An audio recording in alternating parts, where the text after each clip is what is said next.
noite. Estamos começando agora o SAFcast do SAF Bom Pastor. Traremos novos episódios todas as quintas às 19h30. Então, se você ainda não segue o nosso canal, se inscreva no canal, clica aqui no sininho para receber as nossas notificações. Sempre que for para o ar, você vai ser notificado de que está vindo coisa nova. Falaremos todas as semanas sobre assuntos diversos, como saúde, bem-estar, vida financeira, saúde animal e o dia a dia dos agentes funerários e muitas curiosidades da profissão. Eu sou o Jefferson Martins, CEO do SAF Bom Pastor, e hoje nós estamos aqui com a presença ilustre do Dr. Paulo Emílio Fugante. Tudo bom? Boa urologista. Tarde, boa noite. Né? Tudo bem, Paulo? Tudo bom? Tudo bem? Como é que tá? Tudo ótimo. E hoje nós vamos falar sobre informações importantes sobre a saúde do homem. Então você que está nos assistindo, que é homem ou tem um homem na família, não pode perder o que vai ser falado aqui hoje. E já que nós entramos aí no Novembro Azul, né, que tem a conscientização para essa parte relacionada a câncer de próstata, enfim, todas as doenças que acometem os homens, né, de uma forma geral. Então, boa noite mais uma vez, Paulo Emílio. Eu gostaria que, nesse primeiro momento, né, você se apresentasse, contasse para a gente quem é o Paulo Emílio, né, por que decidiu ir para a área médica, para essa área de urologia. Conta para mim um pouquinho, Paulão.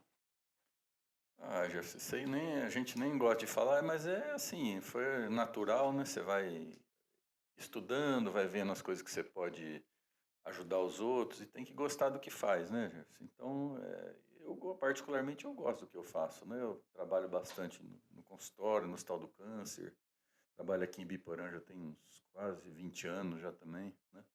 Então já é bastante tempo e eu gosto do que eu faço. Eu acho que coisa ruim é você trabalhar com o que não gosta, né? Mas para mim, atender, operar é gostoso, cara. Para mim, o tempo passa tranquilo, entendeu? Eu não tenho problema para atender, eu não tenho problema para operar, eu gosto, entendeu? Mas, o Paulo, fala uma coisa para mim. Quando você era jovem, né? Quando a gente era jovem, quando a gente é pequeno, criança, a gente pensa, né? Ah, quando eu crescer, eu vou querer ser, né? O Paulo Emílio sempre pensou, quando eu crescer, eu vou querer ser médico? Ah, não, Jefferson. Isso aí foi mais ou menos bem perto, né, de entrar na faculdade. Porque a gente é muito novo, né? E depois que a gente está no curso, a gente ainda também não tem certeza, né? Do que... Quer dizer, começa pela clínica, né? Faz a parte de medicina normal, né? Que normal. Que é aquele básico, né?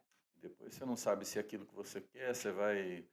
Hoje antigamente era um pouco mais difícil, mas hoje você vê que as pessoas fazem um curso, no meio do curso faz outro. Então, assim, não dá para criticar também, porque a gente teve isso aí, né? Quando você estava, às vezes quer parar, quer mudar, mas aí com o tempo você vai aprendendo como é que é a vida, né? Tá, mas vamos pensar assim, ó, decidi, fui fazer medicina. E dentro da faculdade de medicina, por que urologia?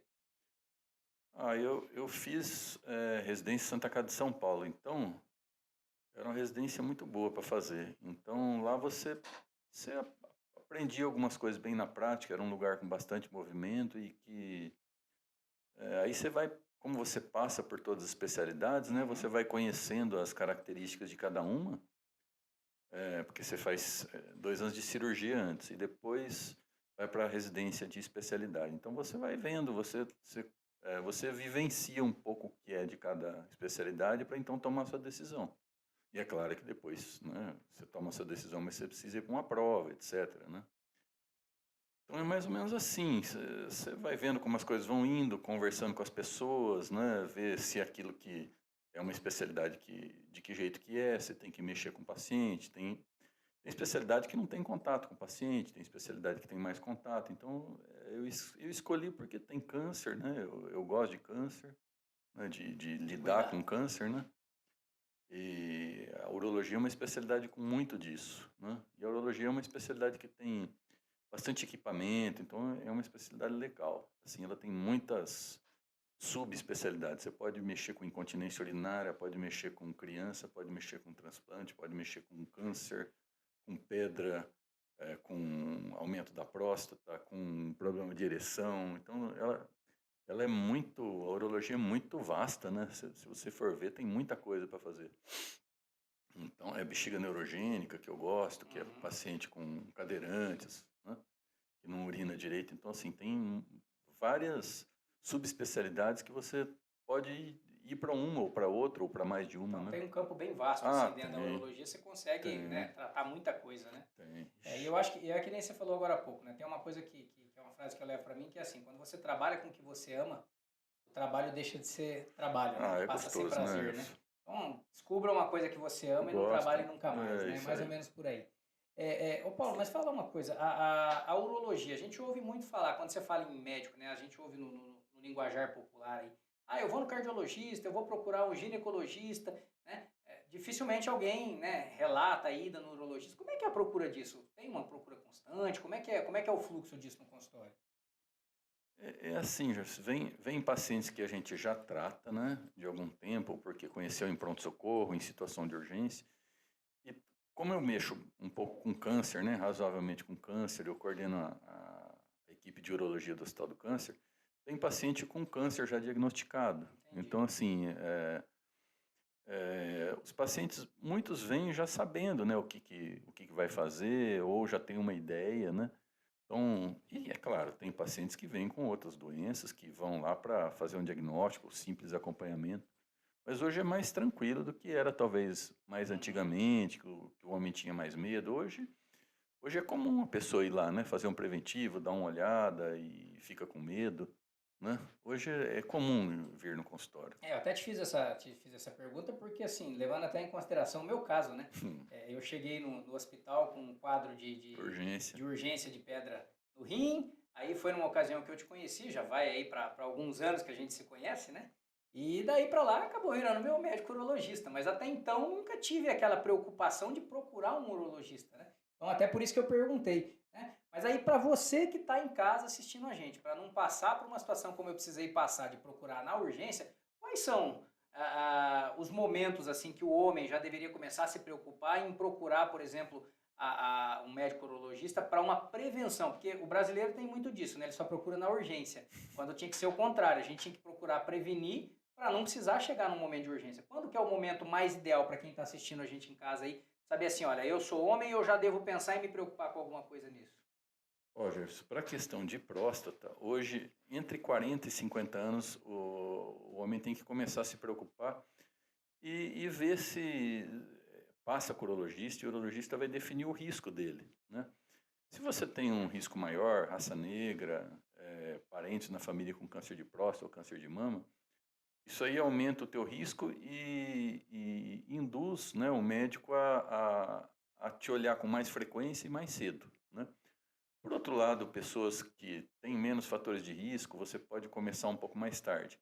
Mas o ideal é sempre que você tenha um exame de base, ou seja, passe e veja, né, como é que estão os seus exames, para daí o médico estimar de quanto em quanto tempo você tem que vir. Às vezes nem todo mundo tem que vir ano em ano. Tem paciente que vem, por exemplo, novo, com exame bem baixo, sem nada. Esse cara pode voltar em 5 anos, né? A primeira vez ele veio, não tem nada, não tem fator de risco. Veio com 40 anos, pode voltar em mais tempo, né?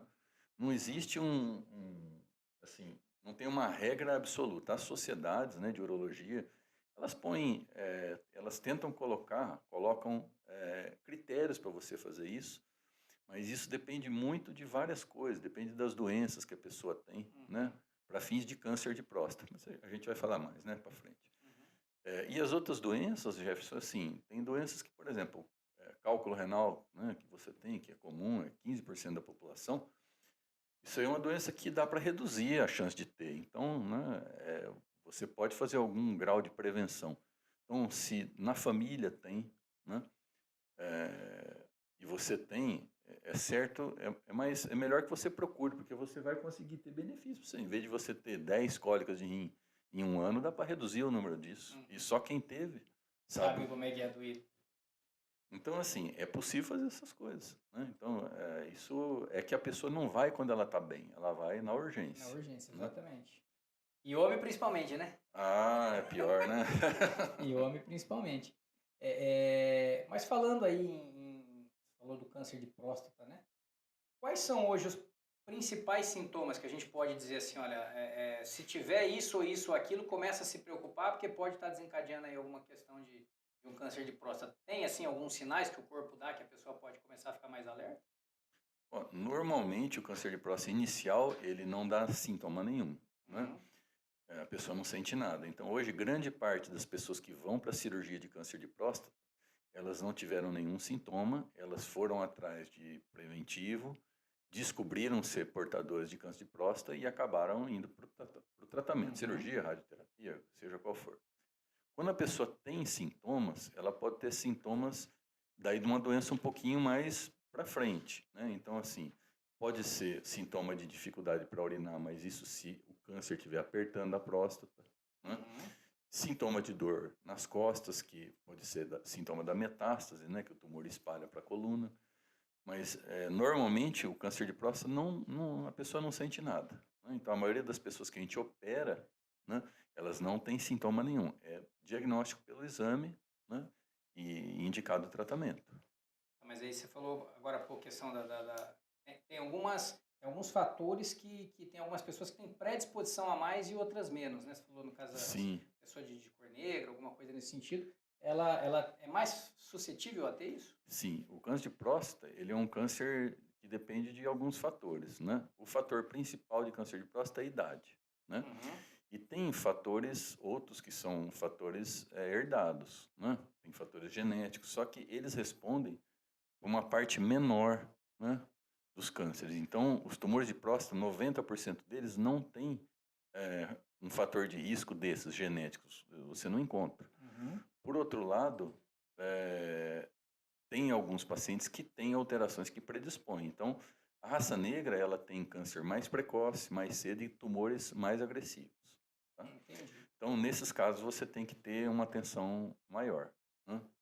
Pessoas que têm câncer de próstata na família, né? Quanto maior o número de parentes com câncer de próstata e quanto mais cedo o parente teve câncer, o seu risco aumenta. Então, por exemplo, pessoas que tiveram pais com câncer de próstata, cujo diagnóstico foi feito antes dos 50 anos, têm um risco maior de ter câncer de próstata do que quando o seu pai tem câncer de próstata aos 80. Uhum. Né? Isso está bem evidente. Tem pacientes portadores de câncer de mama, né, mulheres, que quando elas têm câncer de mama na sua família, elas aumentam o seu risco, também por conta de ter alguns genes, né, do câncer de mama que também estão associados com câncer de próstata, tá? Que é o BRCA, principalmente o BRCA2. Então ele aumenta a tua chance de ter câncer de próstata. Porém, isso ainda está no começo aqui no Brasil e alguns casos têm indicação de fazer, né? Uhum. Pacientes que têm tumores que já parecem avançados, com metástases, né? Eles têm indicação de você fazer uma avaliação genética do paciente para ver o que está acontecendo, Mas pode né? dizer que o câncer de próstata tem alguma relação hereditária? Ele tem, Tem. só que o principal fator é a idade. Tá? O Uhum. principal fator é a idade. Quanto mais velho, mais câncer de próstata. A hereditariedade, ela tem, né, os fatores genéticos, eles têm, a princípio, para o diagnóstico de câncer de próstata, eles têm um fator menor. Porém, os casos que vão avançando, porque assim, o câncer, ele não fica parado, Jefferson. Então, assim, a partir do momento que uma pessoa tem câncer, né, câncer de próstata especificamente, a célula que deu câncer, ela vai acumulando problemas ao longo do tempo. Ou não. Tem pacientes que têm câncer de próstata e não vão ter nada. E tem outros que não, que o câncer vai acumulando as chamadas mutações. Uhum. E isso vai complicando cada vez mais. Então, dependendo das mutações que a célula do tumor vai crescendo, vai multiplicando e criando, ela vai abrindo outras facetas do câncer de próstata, que é o quê? Ir para os ossos, ir para o Uhum. fígado, ir para outros lugares, né? Aí vai dependendo de cada um e de como que vai indo, Entendi. né? Mas é difícil. Hoje, assim, você tem muitos tumores, muita gente com câncer de próstata, e você não sabe exatamente quem é que vai morrer de câncer de próstata, né? E o Uhum. esforço é nessas pessoas, né? Hoje existe tratamento? É possível ter cura disso? Sim, então o câncer de próstata, em 95% das vezes você consegue cura, né? Uhum. Isso vai depender, é claro, do estadio que está, né? De que jeito que a pessoa chega. Quanto mais cedo diagnosticar, acho que mais Melhor, fácil é para curar, né? exatamente. E depende também, hoje tem muitos pacientes que a gente não trata, né? Tem diagnóstico de câncer de próstata e você não trata. Isso tá se tornando comum até, né? No Hospital do Câncer a gente tem bastantes pacientes desses aí que você acompanha, né? Por quê? Porque antigamente, né, um tempo atrás, operava-se praticamente todos os tumores de próstata que apareciam se operava. Com o tempo, os estudos foram vendo que alguns tipos de tumores, eles são muito indolentes, eles crescem muito devagar, eles são quase doença benigna. Então eles não matam a pessoa. Por outro lado, quando você faz um tratamento de câncer de próstata, sempre tem alguma sequela, né? Então, no sentido de você reduzir o número de sequelas nas pessoas, né, diminuir esses problemas, você vai acompanhando. Então, a gente tem vários pacientes, né, no consultório, na clínica e também no Hospital do Câncer que a gente vai acompanhando, né, de uma maneira segura, mas não é assim, você vai ser acompanhado e tchau. Não, ele tem que vir, tem assim uma sequência de tempo que ele tem que vir, exames que ele tem que vir fazendo. Até porque se não estiver evoluindo de uma forma agressiva, às vezes é melhor deixar ele Tranquilo. quietinho do que agravar um outro lado, né? Exatamente. É mais ou menos isso, né? Porque às vezes você vai tratar de uma situação e você acaba, né, agravando Piorando. outra, né? Inclusive, citar uma situação aqui, tem um amigo nosso aí da imprensa que está passando por um problema, né, de câncer generalizado, o Diogo Hutt lá da Tarobá, né? E ele está com uma situação assim, ele para tratar o câncer acabou desenvolvendo uma doença autoimune. E aí ele tem que aumentar a imunidade por conta do câncer, com as quimioterapias, com o processo todo, automaticamente ataca a doença autoimune. Então, quer dizer, você trata um problema, você gera outro, aí você fica naquela balança do que fazer. Né? Com essa questão da próstata, acho que é mais ou menos isso, né? Você tem que pesar isso. E isso deve pesar, não só no ombro do profissional, como na decisão da família do que fazer, porque acho que é uma decisão conjunta ali, né? Não é só a decisão do Dr. Paulo Emílio, né? Acho que envolve uma questão da família do que caminho seguir. Claro que, como profissional, você tem o melhor, vamos falar assim, o melhor conhecimento técnico, mas tem situações que você depende de aval até do próprio paciente ou da família, né? Esses casos, em geral, é a família que dá, né, o caminho que você vai seguir, né? Mais ou menos por aí, né? Depende, tem pacientes, por exemplo, que tem muitas doenças, né? Isso aí você vai economizar no que você vai fazer nele, né? Porque ele não vai, o paciente não vai suportar um tipo de tratamento agressivo, sendo que ele tem, né, um grau de demência, um problema cardíaco, né? Você vai tentar medir, né, tentar equacionar o que é que ameaça mais a vida dele, né? E tentar jogar teu esforço ou não em cima disso aí. Se ele tem um problema, faz hemodiálise, um problema no fígado grave, você provavelmente ele nunca vai ser candidato a fazer um tratamento para curar um tratamento. Por quê? Porque as outras doenças vão trazer problemas para ele, né? Tem até um paciente que eu atendo que ele tem câncer de próstata, só que ele era etilista crônico e bebia demais, bebeu a vida inteira. E ele tem algumas alterações já decorrentes da bebida, né? Tem um grau de demência. Só que não estava muito evidente isso. Isso tem uns 2, 3 anos. E na época ele passou comigo para operar, só que com esse histórico, tudo isso aí, eu optei por não fazer nada. Vamos observar e ver. E assim, 1 ou 2 anos depois, a demência piorou demais. Então, assim, essa vez foi um acerto. Porque imagina, se tivesse operado, ia trazer mais problema e depois ele vai morrer de outra doença. Então, você tem que tentar medir o que vai fazer menos mal, né? Menos mal. Né? Mais ou menos isso aí. Não é uma decisão fácil e a família tem que ajudar, né? Sim. A gente acaba entrando muito nesse assunto da questão do câncer da próstata, porque é um assunto que, assim, está muito evidente na mídia, sempre estão falando, aquela coisa toda. Mas tem outras doenças que acometem o homem, que não é só o câncer da próstata, né? Hoje, vamos falar assim, a procura no consultório, qual a maior incidência? É o câncer de próstata ou tem algumas outras coisas aí que também têm relevância? Então, como eu tenho oportunidade de trabalhar no Hospital do Câncer, lá dá para a gente ter uma ideia de qual é a proporção de câncer dos tumores que a gente atende. Então, o câncer de próstata de longe é o mais comum, né? Depois a gente tem tumor de bexiga, né? Depois, bem lá para baixo, tumor de rim e os outros tumores menos comuns. Tumor de testículo, tumor de suprarrenal, né? Tumor de uretra, que é raríssimo. Então, assim, o carro-chefe no Hospital do Câncer hoje é próstata, né? Então, dá para a gente dizer que em torno de 70% das consultas, né, e das cirurgias são de próstata. No consultório já é um pouco diferente, porque o consultório ele envolve outras doenças também, né, Gerson? Então aí vem continência urinária, vem. Agora sim, a gente está falando de homens, né? Vem disfunção erétil, vem cálculo renal, que é muito comum, vem problema de próstata, que não é câncer, que é a hiperplasia, que é o aumento da próstata, que a pessoa piora para fazer xixi, né, com o tempo. Então, assim, são várias coisas. A doença sexualmente transmissível, que é comum ainda, não, isso não acaba nunca. Não irradia, né? Não, Erradica, não né? erradica nunca. É bem por aí.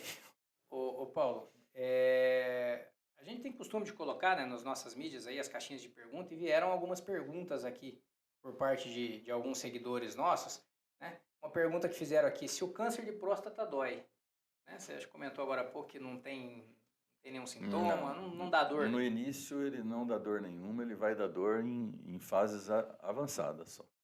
Né? E quando tá doendo é porque o negócio já fugiu do controle. Aí é difícil, né? Aí, difícil sim, mas hoje melhorou muito, né? Você tem muita opção de tratamento, muita coisa. Entendi. Aí tem uma outra pergunta aqui, qual a diferença entre hiperplasia e câncer de próstata?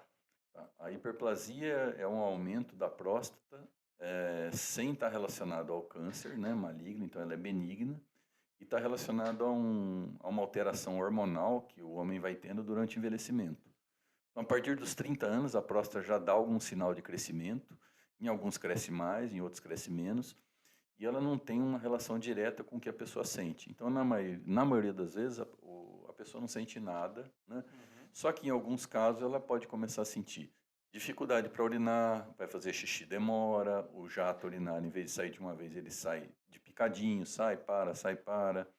A pessoa às vezes levanta muitas vezes para fazer xixi, escapa xixi. Então são várias coisas relacionadas à hiperplasia. O câncer de próstata, ele usualmente, né, nos tempos atuais, a gente diagnostica a maioria em estágios iniciais, né? Então a pessoa não sente nada. E importante, né? As duas doenças podem estar juntas, né? O crescimento da próstata, ele está junto. A pessoa tem próstata aumentada e pode ter câncer. Uma não tira a vez da outra. E o diagnóstico, tanto de uma quanto da outra, antigamente tinha, né, aquela mística dos homens de não querer ir no urologista fazer o exame de próstata por causa do toque, aquela coisa toda. Hoje já existem exames de laboratório que é possível identificar uma alteração e, se preciso for, depois parte para o toque. É mais ou menos isso hoje? A gente acaba fazendo os dois exames, né? O exame de PSA e o exame de toque. Né? Por quê? Porque a gente que mexe mais com câncer, já aconteceu, né, Jefferson, você vai lá examinar, fazer um exame de toque, a pessoa tem um melanoma, que é um tumor grave, em volta do ânus. Quer dizer, quando que ele ia ver essa lesão? É uma lesão pequena, né? Então isso eu já vi. Eu já vi pacientes com tumor de reto, a pessoa veio para fazer um exame de próstata e na verdade tinha um tumor de reto. Né? Então, e tem doenças que a pessoa nem conta para os outros, hemorroida, fissura, que às vezes você vai examinar, o cara está sofrendo, tem hemorroida, tem isso, e a gente examina e encaminha para o prócto ou para o gastro para resolver. Então, assim, eu sempre vejo como uma oportunidade de você ver outras doenças, além de mexer, né? Além de ver a parte da próstata. Por isso que é difícil você não fazer, né? Eu sempre faço, só se o paciente não permitir. E fazer o exame de PSA junto, né? Eu acho que tudo que a gente pode diagnosticar de uma forma precoce é melhor. É melhor, porque facilita até o tratamento, facilita até para quem não tem plano, né, de saúde, quem não tem um plano, né? O custo fica mais barato, né, do que na hora que precisar enfrentar o final da coisa ali. Né? Quero fazer vasectomia. Devo procurar um urologista? Sim, a vasectomia é uma cirurgia já bem estabelecida, né, como método para não ter filhos. Ela funciona bem e tem que a família, né, o casal só tem que estar bem certo de que é isso. Por quê? Porque a vasectomia é uma cirurgia rápida, é feita com anestesia local, porém a reversão dela, né, nos casos que a pessoa né, a vida da gente ninguém sabe o que acontece, né? E aí ela quer desfazer a vasectomia. Então aí muda tudo, porque é outro tipo de cirurgia, Já não é anestesia local, tem que ir para o centro cirúrgico, tem que fazer uma anestesia Mas RAC. existe a reversão.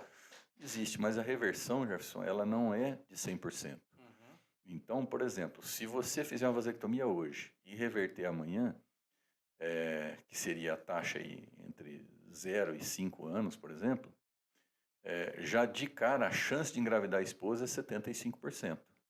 Então não é 100%. Então, dessa maneira, a reversão da vasectomia, ela não é certeira, sabe? Uhum.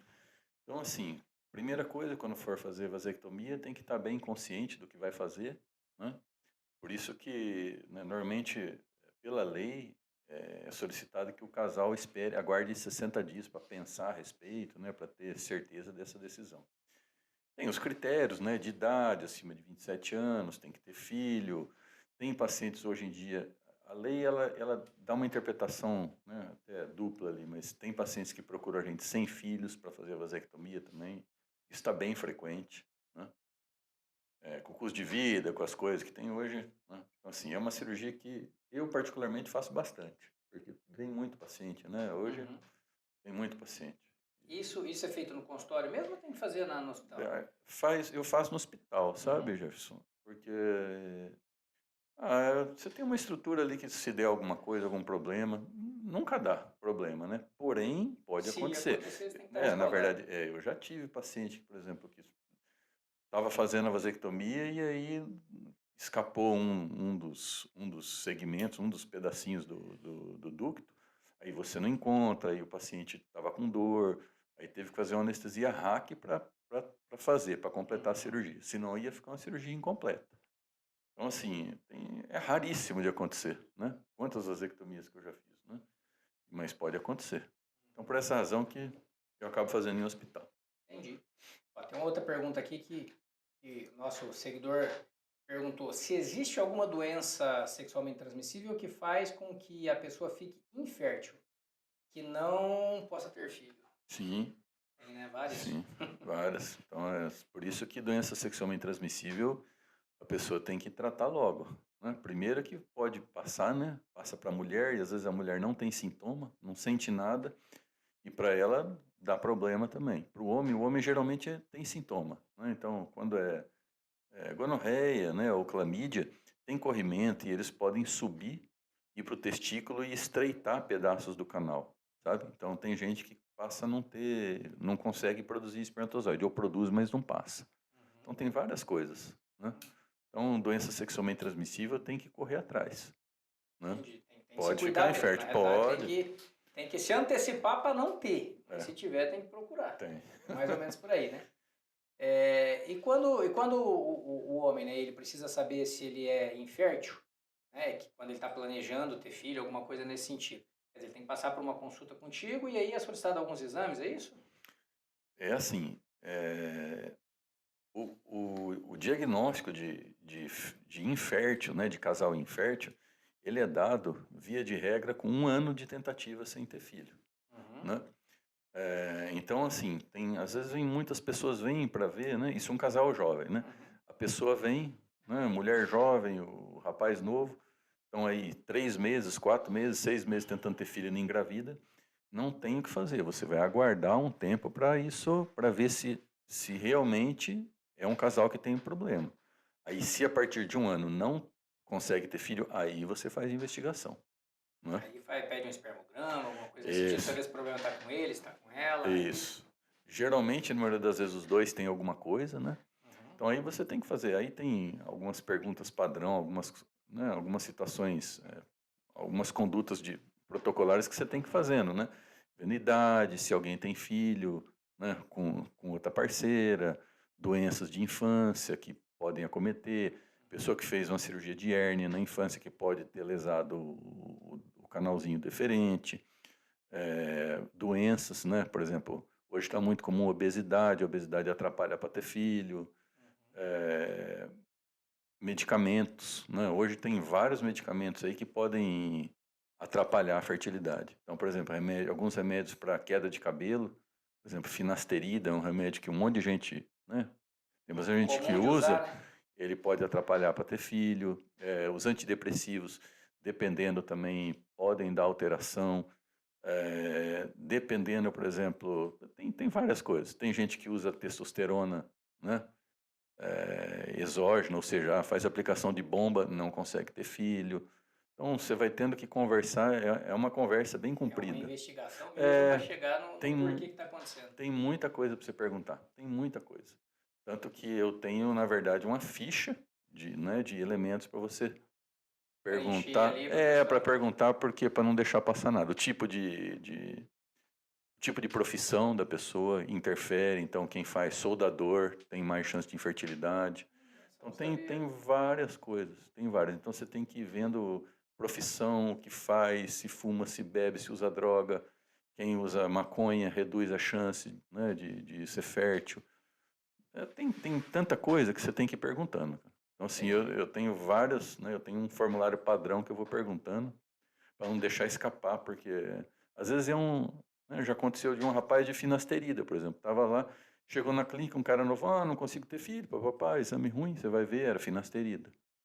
Mas até aí, às vezes a pessoa fica com vergonha de falar que toma pro cabelo, você entendeu? Ou antidepressivo, não é um remédio que a pessoa sai na rua falando, eu tomo remédio para cair cabelo. Ninguém, né? É difícil o cara falar, né? Então depende de você dar uma apertada, né, no camarada e ver, você toma, não toma, porque isso E quando na realidade, quando você vai para um consultório, que você vai sentar com o teu médico ali para fazer uma consulta, eu acho que você tem que ser o mais franco possível, né? Até porque, assim, você está ali para ajudar aquela pessoa a identificar um problema. E aí as pessoas às vezes ficam com vergonha de se abrir, de falar, né, de expor ali o que realmente está precisando para poder chegar num diagnóstico mais certeiro. Um paciente me ensinou uma vez, você não pode mentir para o médico, para o contador e para o advogado. Mais ou menos por aí, Não são é? os três que tem que São saber a três que realidade. vocês têm que É saber. os três que podem salvar a tua vida. É mais ou menos assim, né? Ai, mas vamos lá. Tem uma outra pergunta que fizeram aqui.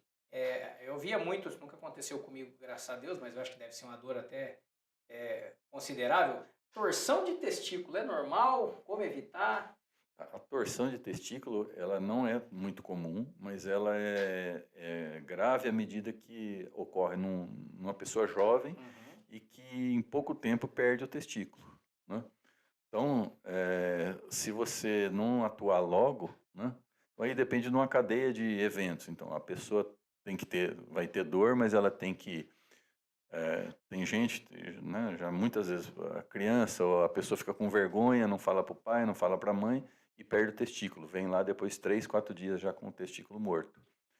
Então, é uma coisa que, por exemplo, eu tenho meus filhos, já falei para os dois, é assim, se tiver uma dor forte no testículo, de repente, né, que surge do nada, pode avisar, porque é alguma coisa, pode ser torção, e torção não resolve com remédio, é cirurgia, né? E você... Não é uma simples manobra, então. Não, tem manobra, mas não se faz isso, você vai para a cirurgia, porque o outro lado também tem chance de torcer. Então, quando você opera um lado, distorce, prende ele, você já tem que operar o outro lado também. Já aproveita, já arruma para não ter problema. Já. E chega a perder o testículo por quê? Porque Perde. quando ele torce, ele para a irrigação. Para a irrigação. Ele fica preto e acabou. Né? Isso aí é frequente ainda, viu? Você vê a pessoa chegar aqui com 1, 2 dias, 3 dias. Geralmente a criança, o molequinho fica com vergonha, quando chega já foi. Então fica o alerta aí para você que está assistindo a gente, ó. Por algum motivo tem criança em casa, tem homens em casa, e sentiu uma dor nos testículos, então não pensa e não espera, né? Tem que procurar o médico para já fazer essa correção aí, porque o negócio não é brincadeira, não. É grave, é grave. Agora nós vamos entrar num assunto aqui que eu sou especialista. Pedras no rim. Você sabe, a gente já comentou bastante sobre isso. Há mais de 30 anos aí eu sou uma pedreira. Já tivemos aí 2 ou 3 intervenções cirúrgicas para tratar disso. E a pessoa perguntou assim, ó, como funciona o procedimento de remoção de pedras no homem? É possível tirar todas de uma vez só? Então, a pedra, ela tem vários tipos, né, de pedra e tem vários lugares e tamanhos que ela pode ter. Então, isso aí, o tratamento vai depender de como é. Então, tem pessoas que têm o rim praticamente inteiro, completo com pedras. Esse é um tipo de tratamento, né, que a gente faz um furo nas costas para tirar. Tem pessoas que têm menos pedras, que você pode entrar com o aparelho por dentro do canal, subir o aparelho e quebrar as pedras que estão lá dentro. E sim, aí é possível você limpar o rim, tirar todas as pedras, né? Com um procedimento que chama ureteroscopia flexível. Pessoas que têm pedras grandes e muitas pedras, né? Que são pedras de 4 centímetros no rim, assim, dificilmente você, com um tratamento só, você tira. Então, você tem que fazer cirurgia e depois mexer novamente. E tem a litripsia, que é aquela que usa laser, que se fala que é laser, que você bate para tentar Aquela diminuir da o bolinha tamanho. nas costas, É né? essa mesmo, já. Vários soquinhos ali, chega a ficar roxo, fica uns 15 dias com as costas roxas. Conheço. Então, assim, tem vários tipos de tratamento. E prevenção, né, que tem que fazer para cálculo, né? Prevenção. Mas, Paulo Emílio, fala uma coisa para mim. O que ocasiona esses cálculos? Por que junta a pedra no rim? Tem um fator... Então, são vários fatores, né? Mas basicamente a gente divide assim. Um fator é o fator herança, né? Então a herança pode ser, né? Tem doenças que predispõem a ter pedra, tem algumas coisas que fazem dar, né? Por exemplo, tem situações como cirurgia bariátrica, né? A cirurgia bariátrica não tem vários tipos, né? Mas um dos tipos de cirurgia bariátrica, ele também predispõe a ter pedra no rim, tá? Então, assim, primeira coisa é herança, né? Então, quem tem na família pedra no rim tem maior chance de ter pedra também. Depois, tem os fatores que são adquiridos, né? Como, por exemplo, a cirurgia, pessoas que ficam acamadas por muito tempo, pessoas que usam corticoide por bastante tempo, tem algumas situações que fazem dar pedra, né? E tem outras coisas que são do estilo de vida da pessoa, que daí entra o quanto toma de líquido, não toma, o quanto come de proteína, o quanto que come de sal, algumas coisas que dá para você mexer, sabe? Entendi. Agora uma pergunta aqui, uma dúvida minha, né? Eu, desde os 14 anos, a primeira vez que eu tive uma cólica renal, que eu descobri que tinha pedra, eu tinha 14 anos. Então lá se vão 42 anos, né? Tem 46 de idade, 32 anos aí, com essa pedreira ambulante fazendo pedra. E aí eu não sei se tem a ver, mas eu tomo muito tereré. O tereré, por si só, ele tem a erva, aquela água com limão e tal, e você toma, e sempre que você toma o tereré, sobe o pozinho. Esse pozinho acaba indo para o organismo. Pode ser, de repente, depósito na hora de filtrar esse líquido que foi para o organismo ali, que você está tomando, acontecer de ficar resíduo desse pó, alguma coisa, e isso vai calcificando ou não? Hoje não é por aí não, Não, viu? você acha que não, Não. né? Eu, não, né, assim, o que a gente vê aí, assim, não tem um estudo, assim, do tipo de água, por exemplo, que faz dar, que muita gente pergunta, ô, doutor, e a água daqui, Água de mole, água lá? dura, Então, assim, o que tem hoje são os fatores definidos de dieta, que, por exemplo, o cara que ingere muito sal, ele tem uma chance maior, né? Pessoas que até estão... de ter pressão alta, né? Sim, entra tudo, né? E o cálculo também, mas, por exemplo, pessoas que estão acima do peso, principalmente mulheres, elas têm uma chance muito maior de ter pedra. Então, são os fatores que dá para você modificar. Então, é perda de peso. Quando a mulher passa de uma faixa para outra de peso, ela dobra a chance de pedra, né? Então, outra coisa, quantidade de líquido. Nem todo mundo precisa tomar líquido, porém, a pessoa, líquido em abundância, né? Porém, quem tem cálculo tem que ter, assim, tem que urinar por volta de 2 litros a 2 litros e meio, né? O objetivo é 2 litros e meio. E, Jefferson, não é fácil urinar 2 litros e meio. Você que toma tereré, talvez urine, mas assim, a maioria... Hoje eu vi a gente faz uma análise, né, para ver de quanto que a pessoa urina, e hoje eu vi um exame lá, era 700 ml, a pessoa urinou em 24 horas. Então, não é nada, né? Então, tem gente que não urina nada E a mesmo. urina tem a ver com a quantidade de líquido que você ingere, né?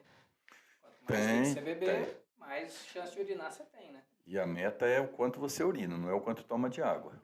Exatamente. E aí a outra pergunta fala assim, o que a gente pode fazer para evitar o cálculo? Então, como medidas gerais são essas, né? Então, primeira coisa é aumentar líquido. Você tem que chegar num volume de 2 litros e meio, 2 litros a 2 litros e meio. Tem que tomar água nas refeições, 3 horas depois das refeições. Se você não tem atenção com isso, põe um alarme no celular. Hoje todo mundo tem celular, põe alarme, né? Reduzir sal da comida, tirar saleiro, conversar com quem faz a comida, ou ter uma dieta à parte para você, mas tira o saleiro, né? E segura a mão do sal. Proteína, então assim, países ricos, né, como Estados Unidos, Alemanha, né, eles têm muita pedra porque é muita proteína. Então, quanto mais proteína comer, mais proteína é carne, é feijão, é ovo, né? Quanto mais proteína, mais pedra. Hoje em dia tem muita gente suplementando vitamina. A vitamina C, se você der em altas doses, né, 1 grama de vitamina C todo dia, o resíduo dela dá pedra também. Tá? A questão do leite, se você tirar o leite da dieta, a pessoa vai ter mais pedra. Então, não dá para ser nem de mais, nem de menos, tem que ser uma ingesta razoável. Então, por exemplo, uns 2 copos de leite por dia, um pedacinho de queijo, isso não tem problema nenhum. Se você tirar todo o leite, vai dar pedra. Tá? Então, assim, esses fatores Achei que era o contrário, achei que o leite ocasionava Não. pedra. É a Se falta você dele. tirar, tem pessoas que têm cálcio aumentado na urina, mas tem várias coisas que você vê. Mas via de regra, você não tira o leite da dieta de ninguém hoje em dia, né, por conta de pedra. Tá? Entendi. E de pedra eu entendo. Na carne. Na carne. E dói, hein? Dói. E dói. Eu nunca pari, mas diz que a dor da cólica renal é muito assemelhada à dor do parto, né? Aí tem que perguntar para alguém, para alguma mulher, né, que as teve duas. neném e que teve a cólica pedra. renal para a gente poder fazer esse comparativo. Tem uma pessoa que perguntou aqui, ó. Quando cirurgia para mudança de sexo, urologista que faz? Então, a cirurgia de mudança de sexo, ela é somente para instituições credenciadas, né, pelo governo, e elas dependem de assistência multidisciplinar, ou seja, lá normalmente tem que ter psicólogo, né, tem que ter um ginecologista, um cirurgião plástico, tem que ter pessoas, é uma equipe, né, normalmente. Não é um profissional. Não é. A não ser que você vá fazer em algum lugar, né, um lugar que não tem nada, não está, como é que fala? Regulamentado, Clandestino? né? Um clandestino, um lugar que não está regulamentado, mas é só para instituições já. Eu sei que a Unicamp faz, a USP faz, se eu não me engano, a Unicamp eu sei que faz. Mas é uma cirurgia legal, uma cirurgia interessante, mas assim, precisa ter todo um amparo antes, Porque né? não é só o estético, né? Envolve não. psicológico, envolve uma série de coisas, né? Ó, tem uma pergunta aqui dizendo assim, ó, o que é considerado normal urinar durante o dia? Você já comentou agora há pouco, 2,5 litros, é isso? De 2 a 2,5? Isso para quem tem pedra no rim, né? Você quer que a pessoa urine 2 a 2,5 litros por dia. Uma pessoa normal que não tem. Não, aí ela não tem que chegar nesse volume. Né? Em torno de 1,5 litro por aí é suficiente, contanto que ela consiga fazer, né? Que esteja bem, né? E quando a pessoa começa a urinar sem perceber, tá andando ali, deu uma escapadinha, que é a incontinência urinária, é isso, né? Isso. O que ela precisa fazer? Ó, a incontinência, ela é comum em mulheres, também ocorre em homens, depende do tipo de incontinência. Então, por exemplo, se for em criança, tem criança que é aquela incontinência à noite, que chama enurese, que ela tem um tipo de patologia, né? A falta de amadurecimento do sistema nervoso central, são algumas coisas que com o tempo melhoram, mas você pode colocar alarme, tem medicamento, tem várias coisas. A mulher, quando perde urina, ela perde por 2 maneiras, ou porque tem incontinência urinária de esforço, que é quando você... É o desgaste do assoalho pélvico, né, da musculatura que vai permitindo perda de urina com esforços cada vez menores. Tem a perda por urgência, Jefferson, que é aquela que dá tanto no homem quanto na mulher, comum em pessoas com diabetes ou síndrome metabólica, que dá vontade de fazer xixi e você tem que sair correndo para ir no banheiro e no caminho já vai perdendo. Né? Tanto em homens quanto em mulheres. E tem incontinência urinária após procedimento. Então, por exemplo, quem faz cirurgia para câncer de próstata, frequentemente no começo vai ter perda de urina abundante, usa fraldas e depois, com o tempo, isso melhora. Né? Então, a incontinência urinária ela tem várias causas e tem tratamentos diferentes. Entendi. Mas, Paulo, tem alguma curiosidade relacionada aos homens que você acha relevante a gente comentar aqui? Não lembro. Agora, se você me perguntando, eu não lembro. Peguei de surpresa. Não lembro. Então tá bom. Estamos chegando ao final aqui do nosso SAFcast, né? Falando hoje sobre o Novembro Azul. Né? E aí, para encerrar aqui, Paulo, O que você acha necessário a gente acrescentar? Alguma dica, mensagem para quem está assistindo a gente em relação a essa questão de cuidados dos homens? O que você acha relevante a gente deixar aqui agora de recado? Então, Jefferson, você tem que ter uma vida regrada, né? Hoje em dia está todo mundo, né, depois do Covid, as coisas pioraram, né? Então, assim, você tem que ter uma vida regrada, tentar fazer algum exercício, né, Jefferson? Tentar não ficar obeso, tentar ficar em contato com a tua família, trabalhar, são as coisas gerais que eu acho que todo mundo entende que tem que fazer. Em relação à saúde, você tem que ver nas coisas que podem te ameaçar lá na frente. Então, você tem que passar no cardiologista para ver se não, né, você não está à beira de ter um infarto, né? Ver se teu colesterol está legal, se não está. Você tem que ver, passar com o uro para ver se está tudo certo, o urologista vê se da parte da próstata se você não vai levar nenhuma rasteira, né? Porque é frequente, a pessoa vai lá, aposenta, o cara está numa boa, quando está, vem câncer de próstata. Assim, isso é comum a gente encontrar no consultório, porque a idade bate, né? A pessoa aposenta e, puf, e aparece câncer de próstata. Então, assim, os cuidados em relação ao homem são esses, cuidados com usar preservativo, né, Jefferson? Que nem você falou, que não erradica, né? Erradica? Não erradica. Assim, é muito frequente doença sexualmente transmissível. Então, o Jefferson já falou tudo aqui, né? Não adianta, tem que ficar atento com isso aí, né? Usar preservativo. Eu acho que é por aí, né, Jefferson? A gente já sabe mais ou menos o que tem que fazer, né? Mas tem muita gente lá em casa que às vezes se esquece do básico, É né? o básico. E é aquela situação, gente. Você que está aí, né, ouvindo a gente, você que é homem, né? Não espera passar pelo pior, não. Procura antes, se antecipa, né? Como o Dr. Paulo Emílio falou, procura um cardiologista, né? Procura se antecipar, prevenir o problema da doença, porque quando a doença chega não é brinquedo, não. E se a gente faz a prevenção, é bem mais barato do que a gente buscar depois uma solução para tratar um problema de saúde que já tenha acontecido. E você que já é associado do SAF Bom Pastor, você sabe que você conta com a rede de benefícios. Então tem médicos, dentistas, laboratório, então tem toda essa rede completa para cuidar da tua saúde em vida, né? Para que você possa ter uma longevidade. Inclusive o Dr. Paulo Emílio também é conveniado nosso, é um dos parceiros que atende vocês aí, né, pela rede de benefícios do SAF Bom Pastor. E quem precisar achar o Dr. Paulo Emílio, onde é que a gente encontra o Paulo Emílio? Aqui em Biporã, Jefferson, eu atendo no Hospital Santa Terezinha, né? Já faz quase 20 anos, lá é 3258-5020. E em Londrina, eu atendo na clínica nossa, na Urocor, né, que é 3342-1898. E eu atendo pelo SUS os pacientes com câncer de próstata, com cânceres diversos dentro do Hospital do Câncer, né? Já tem quase 20 anos também. Legal. Trabalhando. É isso aí, não tem jeito de parar, né, Paulo Emílio? Não A gente tem, precisa trabalhar, Jeff. precisa Não continuar tem. cuidando da população, fazendo o que a gente sabe fazer de melhor. Então, se você não conseguiu gravar os telefones que ele falou, vai estar embaixo aqui nos caracteres, no GC, tá? Anota. Se também não lembrar, 31780900 é o telefone do SAF Bom Pastor, esse telefone que você já sabe, que é bem divulgado aí para vocês, né, tirarem suas dúvidas. Pode entrar em contato com a gente aqui, a gente agenda uma consulta com o Dr. Paulo Emílio, agenda uma consulta lá na clínica, tem várias outras especialidades lá na Urocor, né? Sim. Que atende aí através das nossas parcerias.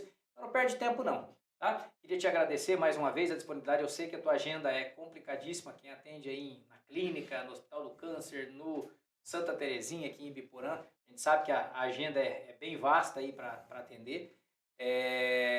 Mas tirou um tempinho para estar com a gente aqui, levando uma palavra aí para o pessoal se prevenir nesse novembro azul, né? Se cuidar. E é isso, pessoal. Então, agradecer a Deus, agradecer a minha família, né? Agradecer o Dr. Paulo Emílio, essa equipe maravilhosa que está aqui nos bastidores, na edição, né? Fazendo todo o processo aqui para que vocês recebam sempre um conteúdo de excelência, tá? E como eu falei, se você é associado SAF Bom Pastor, garanta, né, todos os seus benefícios através da rede de benefícios. Se você ainda não é, entre em contato com a gente e vamos fazer parte da família que mais cresce no norte do Paraná, porque o nosso lema é a nossa família cuidar da tua. Então, respeito e dignidade em todos os momentos da vida. Agradeço mais uma vez. Se não nos segue, se inscreve no canal, clica no sininho para receber os anúncios aí, as notificações que nós estamos entrando no ar. No Instagram, SAFcast Oficial, SAFcast, SAF Bom Pastor, enfim, tem todas as redes aqui no GC. Depois segue a gente lá para receber bastante novidade, bastante notícia a respeito de tudo que o Safra com Pastor pode fazer por vocês. Obrigado mais uma vez, Paulo Emílio. Estamos aí, né? Sempre que você precisar, que vocês precisarem, eu venho aqui dar uma ajuda. Dá uma palhinha, dá uma canja para nós. Ah, mas que isso, você já sabe muito, né? Agradeço mais uma vez. Obrigado à sua audiência, obrigado por estar com a gente. Até quinta-feira que vem, se Deus nos permitir.